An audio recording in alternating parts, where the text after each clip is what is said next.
राहुल का जीवन और आदत। एक बड़े और खुशहाल शहर में राहुल नाम का एक युवक रहता था। राहुल एक अच्छे परिवार से था और उसे कभी किसी चीज की कमी नहीं हुई थी। वह इंजीनियरिंग कॉलेज में पढ़ता था और दोस्तों के साथ खूब मौज मस्ती करता था।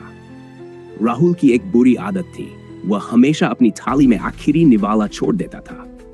उसे लगता था कि अब पेट भर गया है और ये निवाला जूठा है, इसे फेंक देना ठीक है। उसके माता पिता और दोस्त उसे समझाते थे, लेकिन वह उनकी बात को अनसुना कर देता था। राहुल के कॉलेज के पास एक छोटा सा चाय का ढाबा था, जहां वह रोज दोपहर को खाना खाने जाता था। ढाबे के मालिक चाचा जी बहुत दयालु और समझदार थे। वह हमेशा राहुल को मुस्कुराकर खाना परोसते थे, लेकिन राहुल की थाली में छोड़ा हुआ आखिरी निवाला देखकर उन्हें दुख होता था। उसी शहर के फुटपाथ पर एक बूढ़ा बाबा रहते थे, बहुत कमजोर और भूखे। बाबा लोगों को खाना खाते देखते और थालियों में बचे टुकड़ों को निहारते रहते।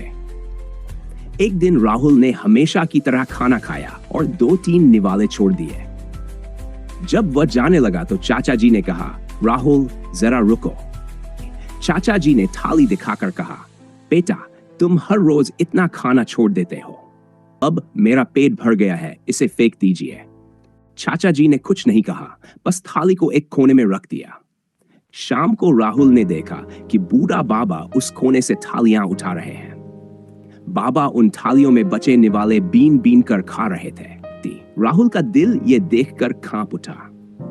अगले दिन राहुल ने अपनी थाली में एक भी दाना नहीं छोड़ा। चाचा जी ने मुस्कुराकर कहा, आज तुम्हारी थाली में आखिरी निवाला नहीं बचा।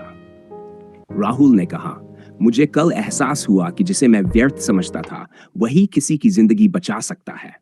उस दिन से राहुल ने कसम खाई कि वह कभी खाना बर्बाद नहीं करेगा। उसने बूढ़े बाबा के लिए रोज रात को भोजन भेजने का इंतजाम किया।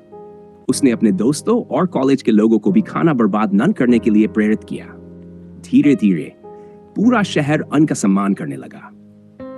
थाली में बचा आखिरी निवाला, जिसे हम फेंक देते हैं, वही किसी की भूख मिटा सकता है। पंक्ति। अब राहुल हर थाली का आखिरी निवाला खाने से पहले भगवान का धन्यवाद करता था। वह जान चुका था कि किसी के लिए वही निवाला जिंदगी का सहारा हो सकता है। धीरे धीरे उसने शहर में फूड डोनेट क्लब शुरू किया, जहां रोजाना बचे खाने से सैकड़ों भूखे पेट भरने लगे। राहुल का नाम लोगों के लिए एक प्रेरणा बन गया था। कभी किसी निवाले की कीमत कम मत समझो, क्योंकि वही किसी की उम्मीद बन सकता है।